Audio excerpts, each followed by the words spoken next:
Alloh bir bandani yaxshi ko'rsa, Jibril alayhisalomga aytar ekan: "Ey Jabroil, men yer yuzidagi falonchi bandamni yaxshi ko'rdim." Ya'ni uni zikr aytganidan, harom ishlardan uzoqda bo'lganidan, toatidan, ibodatidan, ota-onasiga muhabbatli bo'lganidan, ularning xizmatini qilganidan, el yurtga kori yetayotganidan, qo'li qo'shnilariga foydasi yetib turganidan Alloh subhanahu va taolo uni yaxshi ko'radi. Shu yaxshi ko'rgandan so'ng qalbi isloh bo'lgan odamni Alloh yaxshi ko'rgandan keyin Jibril alayhisalomga aytar ekan: "Men shu bandani yaxshi ko'rdim, sen ham yaxshi ko'rgin" deydi. Shunda Jabroil alayhisalom maloikalarga aytar ekanlar: "Alloh va men yer yuzidagi falonchi bandani yaxshi ko'rdik, sizlar ham yaxshi ko'ringlar" der ekan. Keyin yer yuzida o'sha odamga nisbatan sekin muhabbat uyg'onishi boshlaydi.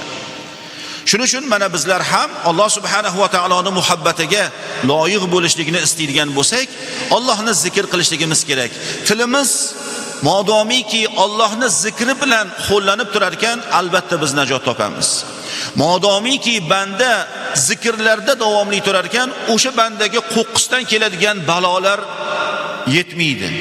Balogardon bo'lib qolmaydi.